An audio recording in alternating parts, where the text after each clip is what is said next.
राधे कृष्णा मित्रों, आप सभी का स्वागत है मेरे चैनल पे भक्ति में मुक्ति। आज मैं आपको एक विशेष कहानी सुनाने जा रहा हूँ और कहानी क्या है, सत्य है। सत्य बात है कि कर्मों का फल भोगना पड़ता है। कर्म एक ऐसी चीज है कि जब तक आप भोगेंगे नहीं, जब तक वो कर्म आपके पूरे नहीं होंगे। हमने अगर किसी के साथ बुरा किया है तो हमें भोगना पड़ता है, चाहे वो हमारे माँ बाप हों, भाई हों या कोई भी हो। ये संबंध भी हमारे कर्म कर्म के प्रति ही हमें जोड़ते हैं। जो हमें माँ बाप भाई बहन मिलते हैं, हम अपने कर्म पूरे करने आते हैं। तो मैं आज आपको एक कहानी सुनाने जा रहा हूँ, बड़े ध्यान से सुनना। एक और जब संतान प्राप्त हुई उसे 30 साल बाद, तो वो बहुत खुश हुई और बहुत खुश हुई वो। और उसने 21 दिन तक वो संतान जिंदा रही और 21 दिन बाद मर गई। और जब वो संतान मर गई तो वो बहुत दुखी हुई और रोने लगी, काफी रोने लगी। रोते रोते उसका बुरा हाल हो गया था। अब वो रोते रोते उस शव को लेके अपनी गोद में और एक संत के पास गई। और संत के पास जाके उन्होंने उनके चरण पकड़े उस स्त्री ने और कहा, सिर्फ एक बार ये मुझे माँ बोल दे, सिर्फ एक बार माँ। क्योंकि ये मेरे संतान 30 साल बाद हुई है और 21 दिन जीवित रहे प्रभु, और ये संतान मेरी 21 दिन जीवित रही और मर गई। सिर्फ एक बार इससे माँ बुलवा दो। तो संत ने कहा, देखो ये जो तुम्हारा पुत्र है ये 21 दिन जिंदा रहा और अब मर गया, ये प्रभु की लीला है।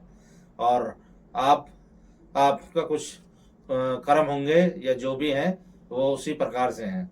तो कहा, नहीं, सिर्फ मुझे अपने पुत्र से सिर्फ एक बार माँ सुनना है। तो संत ने अपनी तपस्या के बल से उस आत्मा को बुलाया और उन्होंने कहा कि एक बार आप इनको अपनी माँ कह दो। तो आत्मा ने जब भी जवाब दिया कि कौन माँ, कैसी माँ, मेरी कोई माँ नहीं है। तो उन्होंने कहा, ये आप ही तो हुए थे कि मैं तो अपना बदला लेने आई थी, अपने कर्म का बदला मेरा पूरा हो चुका है। तो देखिए किस प्रकार कर्म का बदला लेने आए थे। तो उन्होंने बताया कि आज से पिछले जन्म में, आत्मा ने बताया कि आज से पिछले जन्म में ये मेरी सौतन थी और मेरे पति के साथ इसके संबंध थे और मेरे पति को ये ले गई। और मैं इससे काफी इससे प्रार्थना करती रही कि मेरे पति को छोड़ दे, मेरे पति को छोड़ दे, मेरे पति को छोड़ दे, लेकिन इसने मेरी एक ना सुनी। और मैं रोती रही, तड़पती रही और रोते तड़पते रही, लेकिन ये मेरे पति को लेके चली गई और उसी पश्चात मेरी मृत्यु हो गई, क्योंकि मैं पति का वियोग सहन ना कर पाई। तो अब मैं इस जन्म में इससे बदले लेने आई हूँ। तो मेरा बदला पूरा हो गया और मैं अपने वापस चली गई, क्योंकि जैसे मैं अपने पति के लिए रोते रोते मेरे मृत्यु प्राप्त हो गई थी, वैसे ही ये अपने बच्चे के लिए रोते रोते मृत्यु को प्राप्त होगी। तो कर्म का फल जरूर भोगना पड़ता है।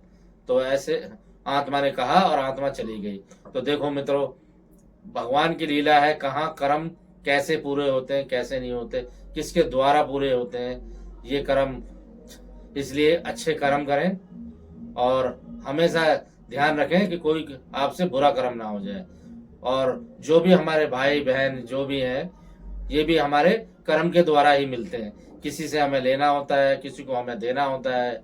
तो ये आपको मैंने कहानी जो बताई है, ये कर्म का ही फल है। अब आगे मैं आपको ऐसी कहानी बताता रहूंगा और आपको ज्ञान प्राप्त होता रहेगा। चैनल को लाइक करें, शेयर करें। राधे राधे मित्रों।